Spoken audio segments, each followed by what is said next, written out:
In the rugged hills of Montana, where the sky stretched endlessly over vast prairies, Jake Harlan, a 42-year-old retired Navy SEAL, had carved out a sanctuary on his 200-acre ranch. After 2 decades of grueling service missions that left scars deeper than any bullet, Jake craved isolation. His lakeside cabin was his fortress, a place to wrestle with PTSD nightmares and rebuild a shattered sense of normalcy. Security cameras dotted the property, and the only sounds were the wind rustling through pines and the occasional splash from the dock. But peace shattered one crisp autumn morning when 2 imposters, dressed in crisp uniforms mimicking local enforcement, rolled up in a black SUV, badges gleaming under the sun. They introduced themselves as representatives from the Evergreen Estates HOA, claiming authority over environmental regs. Jake's gut twisted. He knew no such group existed for his remote land. Shock hit like a sniper's round. These weren't cops, but scammers sniffing for weakness.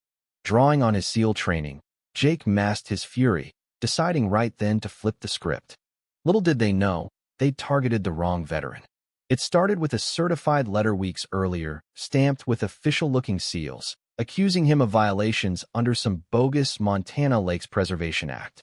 Septic leaks, improper dock placement, runoff polluting the water, fines stacking to $47,000, plus penalties that could lead to seizure. Jake pored over it, spotting red flags, a slick website with stock photos, references to real laws twisted just enough to fool the unwary. His deed showed no HOA ties. County records confirmed it. Then came the call from Elena Voss, the smooth-talking ringleader. She name-dropped his service record, praising his heroism to build rapport, buttering him up like a mark. Against his instincts, Jake agreed to an inspection, sensing a chance to unravel the con. The team arrived, burly Sergeant Hayes as the enforcer, clipboard-toting Mia as the note-taker, and Elena leading the charge. They swarmed the property, pointing out fabricated flaws with dramatic flair: the septic endangering wildlife, the dock violating boundaries. Costs ballooned, but Elena offered a shortcut: $15,000 cash for expedited fixes, dodging court and asset grabs. When Jake hesitated, threats escalated: appeals to his duty as a patriot, hints at liens freezing his life savings. Hayes loomed menacingly, but they left with a 48-hour ultimatum, unaware of the hidden cams capturing every word. Alone, Jake dove into detective mode. Footage revealed slip-ups, mismatched badges, legal jargon botched.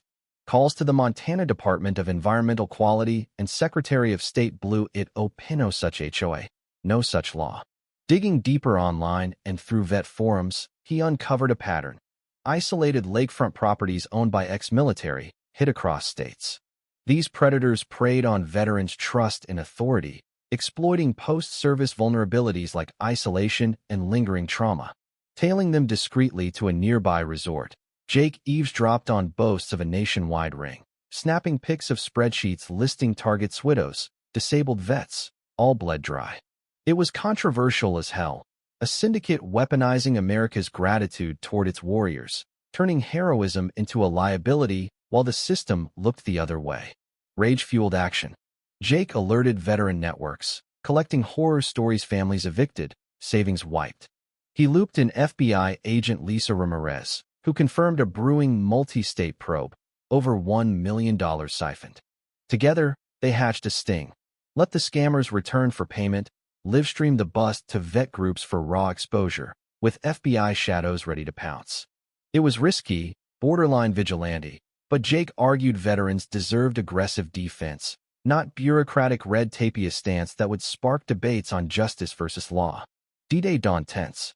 Jake rigged mics and cams, streaming to thousands of brothers in arms. Agent Ramirez briefed him. Elena was really Sofia Reyes, a ghost using a deceased woman's ID, wanted for serial fraud. The team strutted in, demanding cash. Jake played coy, then dropped the bomb. I know about your Golden Horizons op, Sophia. Targeting vets? That's low even for scum. Panic flashed. Hayes lunged, swinging wildly. Jake's SEAL reflexes kicked in a swift disarm, chokehold slamming the thug down, all broadcast live. Viewers erupted online. Some hailed the takedown as heroic payback, others decried the violence as excessive, igniting firestorms over vigilante tactics against white-collar crooks. Sophia cracked, accomplices flipping like dominoes, Mia spilling on scripted deceptions, Hayes admitting coercion. FBI swarmed, cuffing them amid chaos, seizing laptops bloated with victim data, fake docs, and laundered funds. The reveal was explosive, a racket spanning 12 states, $1.8 million stolen from vulnerable vets, exploiting PTSD triggers and isolation. Controversially, it exposed systemic failures. Why weren't vets better shielded? Accomplices got slaps, probation, community service, and vet centers. Sophia faced the hammer, wire fraud, ID theft, RICO charges, slamming her with 22 years. Assets clawed back $1.34 million for 127 victims, their testimonials flooding and lives rebuilt, but scars lingering. The fallout went viral. National headlines blasting the scam's audacity. Jake testifying before Congress, pushing laws tightening vet protections. Critics called it overreach, arguing it politicized fraud, but supporters cheered the crackdown. For Jake, it was cathartic, easing his PTSD through purpose. He founded the Warriors Shield Network, turning his ranch into a retreat. Hotlines, webinars, therapy sessions amid barbecues fostering unbreakable bonds. Fraud education became gospel, uniting vets against hidden threats. But shadows loomed. An anonymous call hissed retaliation. You wrecked our network, pay $500,000 or burn. Jake fortified defenses, joining FBI as a consultant, tracing leads to a bigger syndicate. In a traced follow-up, he countered, "Come get it, I'll be waiting." The agency expanded the hunt, but at a celebratory ranch barbecue, amid laughter and stories, an ominous text buzzed. This isn't over. In the end, Jake reflected on the raw power of brotherhood vets banding against predators the world ignored. Vigilance was key. Scams thrived on complacency.